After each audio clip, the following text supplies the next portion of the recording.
Policía detiene a 2 sospechosos de la masacre en el puerto artesanal de Esmeraldas. Fuerzas Armadas y grupos élite rastrearon por tierra y mar a los responsables. Renuncia el secretario de Seguridad Diego Ordóñez luego de 8 meses. El hecho se da tras los últimos hechos violentos.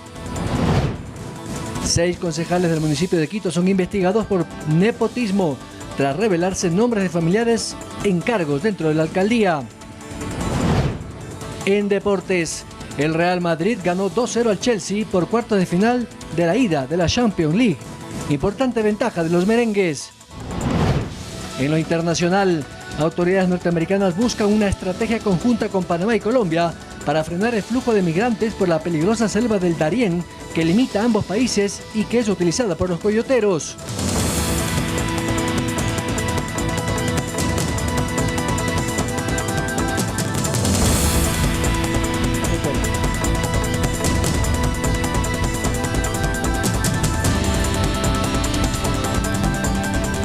Amigos televidentes, muy buenas noches. Bienvenidos a la misión estelar de Noticias 7 este miércoles 12 de abril del 2023. Los invitamos a todos ustedes a que nos sigan a través de www.eltelegrafo.com.es, en el Dial Pública FM y por nuestras redes sociales.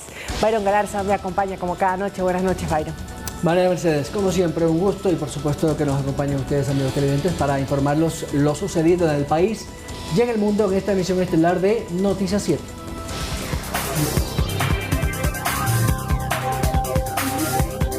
La policía capturó a alias Coco, uno de los presuntos implicados en el ataque armado en el puerto pesquero de Esmeraldas, que dejó 9 fallecidos. El presidente Guillermo Lasso y el ministro del Interior brindaron más detalles de este acto considerado como terrorista. Entre policía y Fuerzas Armadas han ejecutado operativos que ya tuvieron los primeros resultados. En este momento hemos encontrado ya la embarcación que fue utilizada. Se está haciendo también ya los barridos en las casas cercanas. También se hicieron 35 allanamientos en la zona con mayor presencia del grupo de delincuencia organizada a la que se le atribuye el acto terrorista. Y hay 3 detenidos, aún por determinar su participación directa en el hecho. Está absolutamente claro quiénes son, a qué GDO corresponden. Por lo tanto, la policía y las Fuerzas Armadas no vamos a descansar hasta cuando estén detenidos y paguen frente a la justicia. El violento ataque es producto de la confrontación entre bandas que operan en Esmeraldas. Lo del martes fue un amedrentamiento contra quienes controlaban el puerto, pero hay más. Y también había un objetivo claro ahí, ¿no? Tenemos que tener claro, había un objetivo de intimidar a una persona que no consiguieron el objetivo y empezaron también a disparar a mansalva, pero existe la relación de los 2 GDOs que buscan fortalecerse en estos territorios. Además, el presidente Guillermo Lasso anunció una importante captura dentro de este caso. Ha sido capturado en Quinindé uno de los delincuentes que participó en el atentado del día de ayer, es alias Coco, quien está siendo en este momento investigado. Se espera que alias Coco entregue información sobre los demás que estarían involucrados en la masacre del puerto pesquero. Lautaro Andrade, Noticias 7. 6 heridos es el resultado de un ataque a un barco camaronero en el puerto de Roma, en el Golfo de Guayaquil. Sujetos desconocidos dispararon contra la embarcación donde varios tripulantes saltaron al mar para salvar sus vidas. A Chino Fito le han robado, hay heridos. El ataque armado se dio a eso de las 10 de la mañana de este miércoles a una embarcación camaronera que partió desde Puerto Roma del Golfo de Guayaquil. Aproximadamente 30 minutos ya mar adentro son arribados o abordados por 2 embarcaciones, en los cuales sacan a relucir armas de fuego y tratan prácticamente de despojarle de sus pertenencias a estos trabajadores. Varios tripulantes tuvieron que saltar al agua para salvar sus vidas. Sin embargo, algunos de ellos fueron heridos por los perdigones. 3 están con heridas leves de lo que tiene que ver a perdigones y uno está con diagnóstico médico reservado. En este momento ya acabaron de llegar las 6 personas heridas. Los heridos llegaron hasta el muelle de la Salesiana, cerca del barrio Cuba, en el sur de Guayaquil, y fueron trasladados a casas de salud. La policía descartó enfrentamientos. Al 100% está descartado que aquí en el muelle, tanto de la Caraguay y lo que es el muelle de lo que es de Songa, haya habido algún enfrentamiento con armas de fuego. De su parte, la Cámara Nacional de Acuacultura rechazó el ataque a esta embarcación camaronera. Edison Saavedra, Noticias 7. 44 armas fueron robadas de una unidad policial de Naranjito en la provincia del Guayas. El asalto al retén se registró en la madrugada de este 11 de abril. Según los informes, los delincuentes sacaron un aire acondicionado para ingresar y sustraer el armamento. La Fiscalía ya realiza las investigaciones respectivas y existe un policía detenido por este caso. 3 personas fueron detenidas por su presunta participación en la muerte de un taxista informal cuyo cuerpo fue hallado en una quebrada en Quito. La policía investiga el delito de robo con muerte. La desaparición del taxista Norman Baez fue reportada por sus familiares la noche del domingo 9 de abril. Baez salió de su domicilio a trabajar en su vehículo a través de las aplicaciones de transporte urbano. Su cuerpo fue hallado el martes 11 en horas de la tarde, en la quebrada de Huangocalle, en el sector de Puengasí. La Policía Nacional informó que al momento existen 3 aprehensiones de sospechosos en este delito. Una de nacionalidad colombiana, 2 de nacionalidad ecuatoriana, los 2 ubicados aquí en el Distrito Metropolitano de Quito y un tercero en Guaranda. Cabe mencionar que estas 3 personas serían no solo los autores de este homicidio, sino también vendrían haciendo otro tipo de delitos aquí en el Distrito Metropolitano de Quito. El jefe de la zona 9 de la DINASED, Iván Naranjo, explica que a través de la aplicación por la que se realizó la última carrera, se dio a conocer el último pasajero, el cual fue identificado y pudo ser ubicado en la ciudad de Guaranda. Una vez que se detuvo a las 3 personas y de acuerdo al trabajo técnico se conoce que existen más víctimas que han sido sustraídos sus vehículos mediante la aplicación para ubicar vehículos de transporte público. Según la Policía Nacional, la motivación del crimen fue el robo del vehículo, más no un secuestro extorsivo. Presumimos que existió algún tipo de forcejeo por las huellas de defensa que se observa en el cuerpo. Al no dejarse robar el vehículo, lastimosamente fue victimado. Según los datos de la Policía Nacional, el robo de vehículos en la capital se daría en un promedio de 3 a 4 autos diarios, siendo los sectores más críticos el distrito Eugenio Espejo, Eloy Alfaro y Calderón. Manuela Bedón, Noticias 7. La madrugada de este 11 de abril se detuvo a 5 sospechosos de formar parte de una banda dedicada al robo de autos en la capital. Los aprehendidos tienen antecedentes penales. La Policía Nacional recibió la madrugada de este 12 de abril la alerta de un vehículo que presuntamente se dedicaba a robar en el sector de Rumicucho. Las autoridades acudieron al sector donde se llevó a cabo la detención de 5 ciudadanos que intentaron darse a la fuga. Este vehículo marca Kia Río color azul está reportado como robado en Santo Domingo el 2 de marzo del 2023. Fueron ubicadas al interior 5 personas, 3 de sexo masculino, 2 de sexo femenino. De las 5 personas, 4 presentan antecedentes penales. Los detenidos se transportaban en un vehículo en el que no coincidía la placa ni el número de chasis. Y según los indicios en el vehículo, se dedicaban a otro tipo de delitos. De igual forma, se encontró en el vehículo un arma cortopunzante y de igual forma lo que sería una imitación a un arma de fuego, que es con lo que posiblemente se ocuparía para amedrentar y asaltar a las personas de este sector.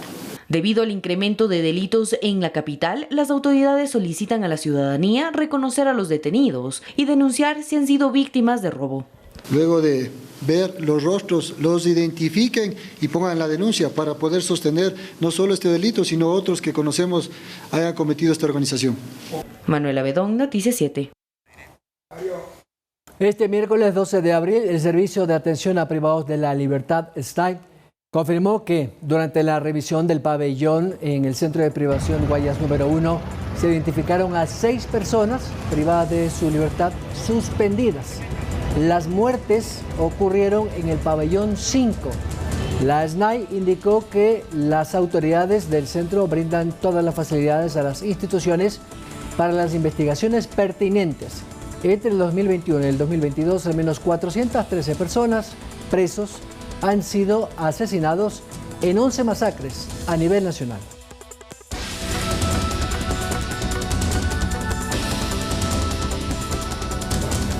Este miércoles, Diego Ordóñez presentó su carta de renuncia como secretario de Seguridad Pública. En la misiva dirigida al presidente Guillermo Lasso, señaló que en su cartera de Estado se elaboró, en conjunto con otras instituciones, la Estrategia Integral para la Seguridad y Paz, cuyos efectos a corto plazo han sido el incremento de violencia entre pandillas, pero que considera a mediano y largo plazo habrá resultados positivos. Su reemplazo aún no se ha oficializado, aunque se descartó que sería el experto en seguridad pública y privada, Jan Topic. Además, anunció a la ex candidata a prefecta de la Azuay, Dora Ordóñez, como subsecretaria zonal de Azuay, Cañar y Morona Santiago en el Ministerio de Transporte y Obras Públicas. Ella es ingeniera civil especializada en diseño y gerencia de proyectos.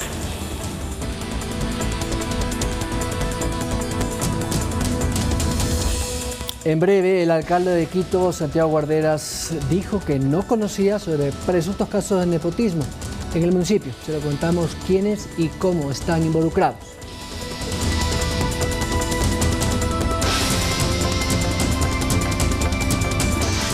Síguenos en nuestras redes sociales, Facebook, Instagram y Twitter. Además, somos retransmitidos por Pública FM en Quito, Guayaquil y Cuenca 105.3, Manta 88.1, Loja 90.5.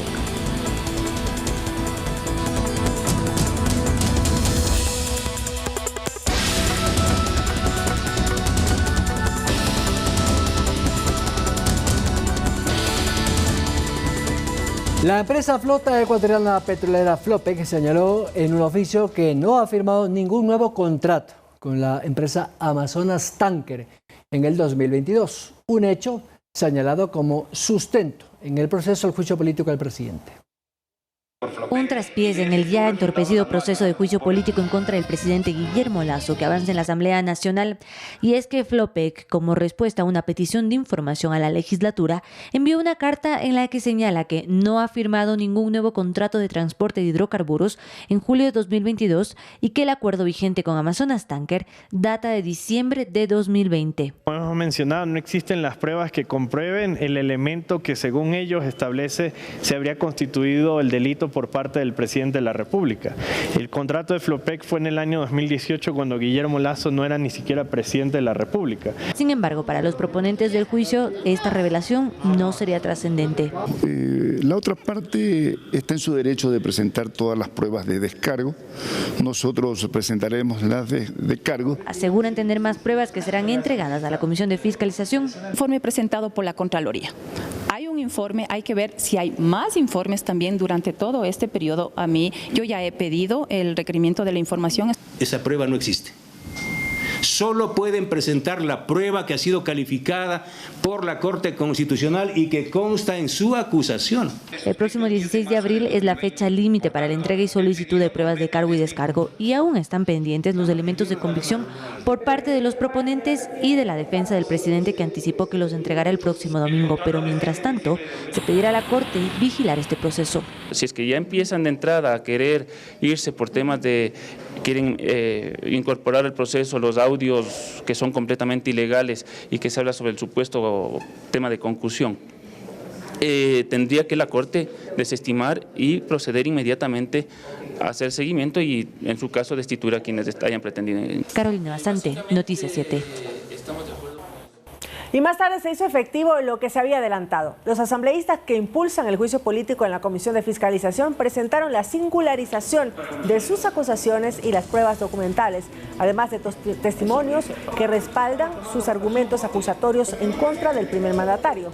Serían 11 pruebas documentales y 11 testimoniales, las mismas que se deben analizar durante 10 días a partir del 17 de abril. Número 3, suscrito el 10 de marzo de 2020, de diciembre de 2020. A partir de este viernes hasta el próximo 18 de abril, la Fiscalía recibirá la versión de al menos 10 personas por el presunto delito de peculado en Flopec, que es el fundamento del juicio político del presidente Guillermo Lasso, conforme lo determinó la Corte Constitucional como única causal. El Ministerio Público convocó, entre otras personas, a 3 exgerentes y exfuncionarios de Flopec y a la asambleísta Mireya Pazmiño. La investigación apunta a un contrato firmado en diciembre del año 2020 para transporte de petróleo y combustible entre la empresa Flota Petrolera Ecuatoriana Flopec y el consorcio Amazonas Tanker.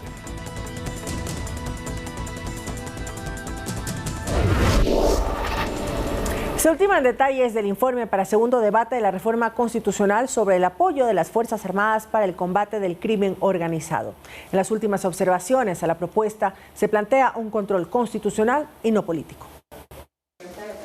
El próximo 28 de abril será entregado el informe para segundo y definitivo debate de la reforma a la Constitución, que permitirá que, en casos específicos, las Fuerzas Armadas trabajen de forma complementaria a la Policía Nacional, sin que de por medio esté un estado de excepción. Esta reforma es una herramienta que va a ayudar a la Policía Nacional a poder combatir esa delincuencia organizada. En la última jornada de trabajo de la Comisión Legislativa que tramita esta propuesta se acogieron las observaciones de la Secretaría Jurídica de la Presidencia, que propuso que en lugar de que haya un control político al activarse este mecanismo de actuación complementaria, haya un control por parte de la Corte Constitucional. Lo que se tiene que hacer es control para también precautelar a la ciudadanía, los derechos de la ciudadanía, considerando que una de las preocupaciones que se ha tenido, inclusive la Corte y organismos internacionales, es que cuando intervienen las Fuerzas Armadas puede haber algún exceso, que nosotros consideramos que no puede haber un exceso. Además, se está planteando cambios en el aspecto de la territorialidad de esta norma. La idea es qué va a pasar, por ejemplo, si la tarea para la cual fue convocada las Fuerzas Armadas o esta tarea conjunta entre Policía y Fuerzas Armadas sale de la provincia del Guayas, es decir, la banda, hipotético caso de que sea una banda, pasa a Santa Elena. Que deberán ser evaluados y definidos antes de que finalice este mes, aunque el debate y aprobación de la propuesta quedará para después del 14 de mayo, cuando haya un cambio de autoridades en el Parlamento. Carolina Basante, Noticias 7.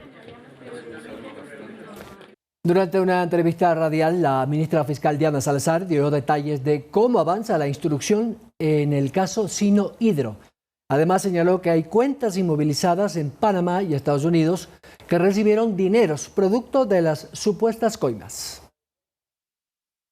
Transcurrido el primer mes de la instrucción fiscal en el caso Sino Hydro, la titular del Ministerio Público, Diana Salazar, señaló que continúan con las diligencias en este proceso con miras a conseguir una sentencia condenatoria. Estamos en la etapa en la que se recopilan elementos de cargo y de descargo que nos permitirán sostener una acusación más adelante. Sin embargo, a decir de la defensa del expresidente Lenín Moreno, uno de los 37 procesados en el caso, no hay mayor avance que aporte en contra de Moreno.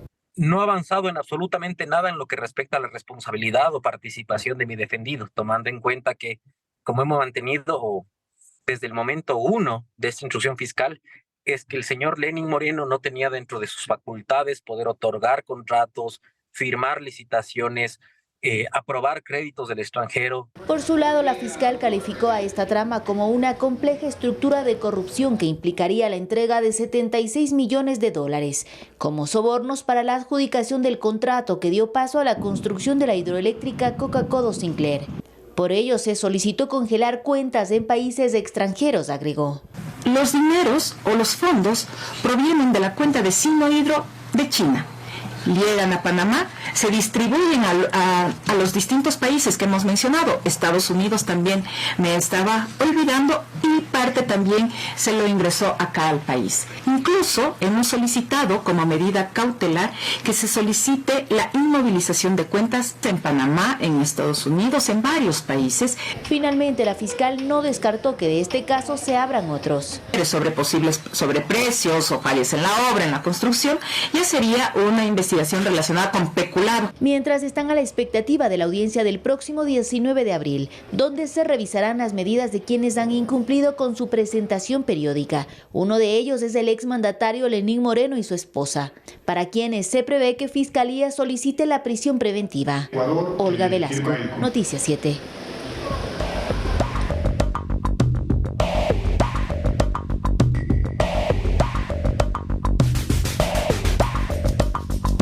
El alcalde alcalde capitalino Santiago Guarderas aseguró que no conocía los casos de presunto nepotismo dentro del municipio de Quito, donde se habrían contratado a familiares de 6 concejales. Señaló que entregará toda la información a Contraloría para las respectivas investigaciones y posibles sanciones.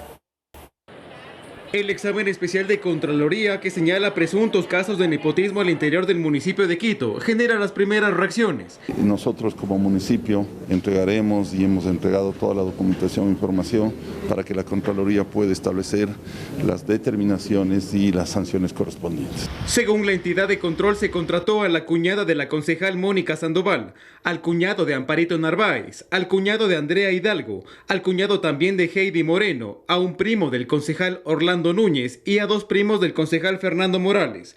Este último decidió aclarar el tema. Apenas tuve conocimiento, puse un documento por escrito el año anterior alertando y diciendo que tomen las medidas correctivas necesarias para que no haya ningún incumplimiento de la ley. Entiendo que después de eso fueron desvinculados. Según el documento, los sueldos de los familiares de los concejales mencionados van desde los $800 hasta los $3,000. El departamento encargado de la vinculación es la Dirección de Talento Humano del municipio de Quito, que según Guarderas tendría dificultades. Hay dificultad en la determinación, porque recuerde usted que hay grados que están establecidos en la ley y eso es lo difícil. Entiendo que tienen vinculaciones con registro civil, pero cuando ya estas faltas no las puede establecer tan fácilmente. Según el artículo 6 de la Ley Orgánica de Servicio Público, se prohíbe a toda autoridad nominadora designar, nombrar, posesionar o contratar en la misma entidad, institución u organismo a sus parientes comprometidos hasta el 4º grado de consanguinidad y 2º de afinidad, a su cónyuge o con quien mantenga unión de hecho. El abogado Paulo Caña nos explica las consecuencias que tendría esta infracción. El administrativo, obviamente, la destitución y sanción y el pago o devolución del dinero. Y el penal habría que ver cómo lo hace el informe Contraloría para saber qué delito podrían haber cometido. Es decir, o peculado o tráfico de influencias. Entiendo que cada uno de los involucrados van a tener la posibilidad de defenderse, de presentar los argumentos, los documentos. Hasta el cierre de esta edición, los otros concejales mencionados en el informe no han dado sus versiones del caso. Edison Saavedra, Noticias 7. Más de 300 estudiantes se preparan en el Centro de Especialización Artística en el Museo de la Música Popular, JJ, de Guayaquil. Jean-Pierre Cepeda tiene 15 años, es del Cantón Durán y forma parte del Centro de Especialización Artístico, ubicado en el Museo de la Música Popular Julio Jaramillo. Su propósito, convertirse en uno de los mejores guitarristas del país. Este instrumento la verdad me inspiró mucho en su forma de tocar, diferentes artistas cómo entonaron este tipo de instrumento, ser uno de los grandes guitarristas que hay en el Ecuador, claramente, y mi fuente de inspiración, mi profesor aquí, Naldo Campos. Marcos Maya, en cambio, es de Guayaquil, tiene 70 años y decidió formar parte de este centro para perfeccionar sus conocimientos. Lo elemental es que tengan amor al arte, en cualquier instrumento, cualquier actividad que sea, ya poniéndole amor, sintiendo la vocación que ellos sienten. Jean-Pierre y Marcos integran el grupo de más de 300 estudiantes que iniciaron sus clases en esta escuela de formación totalmente gratuita.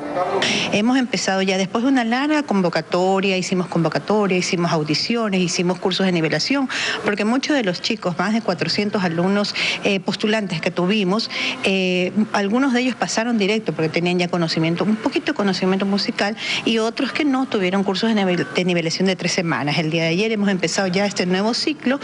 El curso dura 2 años y está conformado de varias especialidades. Arpa, guitarra, piano, canto y materias teóricas también. Además de eso, aprenden con los maestros muy reconocidos de la talla de Fresia Saavedra, El Morillo, Naldo Campos, Ernesto Guerra. Esto me da una razón más para desear seguir viviendo a través de lo que le puedo enseñar a estos muchachos que practicando este tipo de enseñanzas se alejan de dar pasos equivocados. Estudiantes de odontología de la Universidad de Guayaquil realizarán sus prácticas con modernos equipos japoneses. Al menos 16 simuladores casi reales ayudarán a la formación de estos futuros profesionales.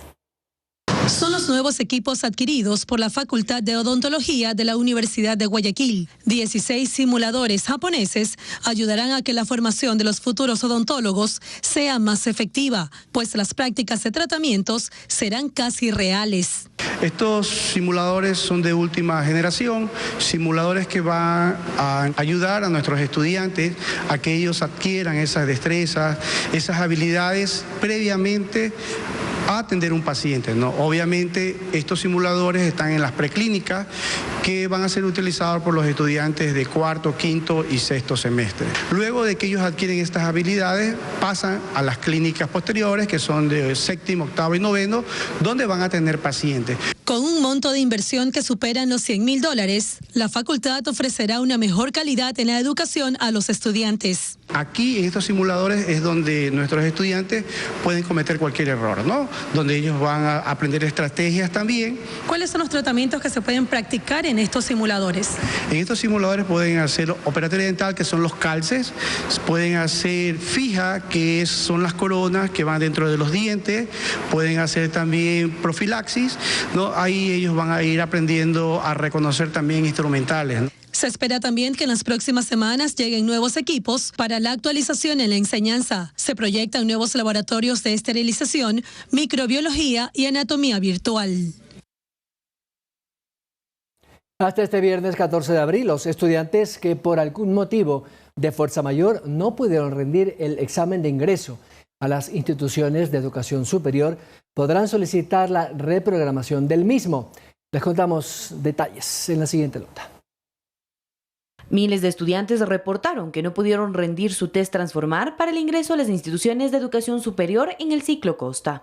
Por ejemplo, la Universidad Estatal del Sur de Manabí publicó en su cuenta de Facebook que a quienes les salió el mensaje de error durante el examen podrían reprogramarlo. La Secretaría de Educación Superior abrió la solicitud de reprogramación al examen de ingreso hasta este viernes 14 de abril.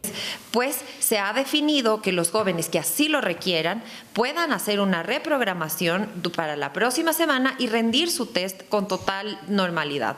Los estudiantes que presentaron inconvenientes deben solicitar esta reprogramación desde su cuenta ingresando a www.registrounicoedusub.gov.es, seleccionar la opción de evaluaciones, ingresar a su cuenta y hacer la solicitud de reprogramación, la cual será revisada por la CENESID y esta dará una nueva fecha para el examen. Tan solo deberán manifestar su deseo o intención de volver a rendir la prueba para que se dé. Actualmente el proceso de admisión es llevado por cada institución de educación superior. Sin embargo, 14 universidades manifestaron no estar en la capacidad de llevarla a cabo.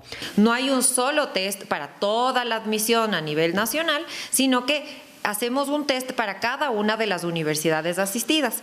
Manuela Bedón, Noticias 7. Y en otros temas, reportan deslizamientos en un tramo de la vía a la costa oeste de Guayaquil. Hay temor en una de las urbanizaciones del sector. Veamos. Estas son las imágenes captadas por varios habitantes de la ciudadela Portal al Sol, quienes este martes vivieron una madrugada de incertidumbre. Pensé que eran truenos, entonces no le presté mucha atención. Pero después un vecino pasó por aquí, por las puertas golpeando y avisándonos de que le habían dicho a él que se alisten y que estemos alertas porque en cualquier momento nos podían decir que evacuemos. Y ya cuando se prestaba atención, saliendo o escuchando por la ventana, se escuchaba un sonido muy fuerte de que algo estaba rodando de una manera muy fuerte. Se ve claramente en la montaña porque estaba todo verde y ahora hay sectores que se ve claramente que se vinieron rodando para abajo. La verdad es que sorprendido, pero era algo de esperarse porque aquí, yo vivo desde el 2009 y aquí la verdad que en el 2009 sufrimos el tema de las explosiones, de las canteras. Y bueno, en algún momento esto puede ser un anuncio, pero esto puede colapsar. Dicen que tenemos una distancia casi de 600 metros, que donde está cayendo es un hueco donde antiguamente lo habían hecho, era para sacar las piedras y ahora se ha llenado de agua, entonces que hay los talud y que no pasa nada, pero eso es lo que dicen ellos, o sea, son los dueños de la cantera, no van a decir que no va a pasar nada, no van a decir, oiga, ¿sabe qué? En cualquier momento la ciudadela se va. Oye, y eso hay que cosas, ya deberían estar eso clausurado hace tiempo. Hasta las 11 de la mañana, la Secretaría de Gestión de Riesgos realizó una inspección y en el informe preliminar se determinó que debido a las lluvias y la saturación del suelo, se produjo un deslizamiento de tierra de unos 500.000 metros cúbicos y 250 metros de ancho aproximadamente. En el comunicado también mencionaron que hay una zona de amortiguamiento de aproximadamente 500 metros, la cual impediría afectaciones a las urbanizaciones o a la población de sus alrededores.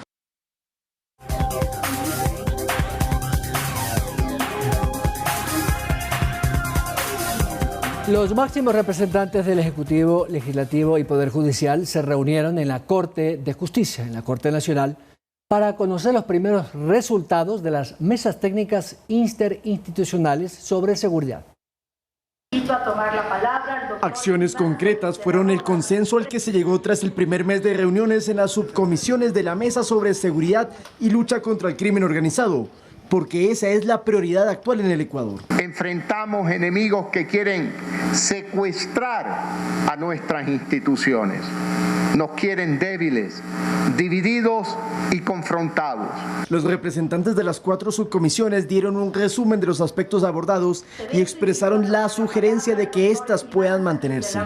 Señor presidente, señores autoridades, están listos los proyectos. Código Orgánico Integral Penal en procedimientos expeditos, materia de lavado de activos, lucha contra la corrupción, lucha contra el crimen organizado. Está listo el proyecto de ley en materia de reformas a la Ley Orgánica de Garantías Jurisdiccionales y Control Constitucional. La fiscal general Diana Salazar mencionó que se deben eliminar las barreras que afectan la labor de los agentes fiscales y también se debe mejorar la cooperación interinstitucional. Estas reformas tan importantes como añadir la cooperación necesaria dentro de la participación delictiva como una sanción igual a la del autor. Y a ello sumarle una mayor atención en el accionar de los jueces. La inclusión del prevaricato en la propuesta para reformar, para que los jueces que intervienen en las causas de garantías jurisdiccionales aporten un mayor control en las decisiones que se emitan en este ámbito y reduce las suspicacias de las que hemos tenido que ser testigos. Del lado del presidente de la Asamblea, Virgilio Saquicela, el Parlamento estará a la espera de que se remitan los proyectos de reformas al COIP y a la Ley de Garantías Jurisdiccionales, pero eso no será lo único en lo que cree se debe modificar. Hay que hablar de las penas, hay que hablar si es que las mismas tienen que ser más rigurosas, hay que hablar de ciertos delitos, reitero, de la imputabilidad o no de los menores de edad respecto del sicariato. Las autoridades sugieren que la política criminal sea materia de política de Estado, para que en conjunto y con unidad se recupere la paz en el país. Lautaro Andrade, Noticias 7.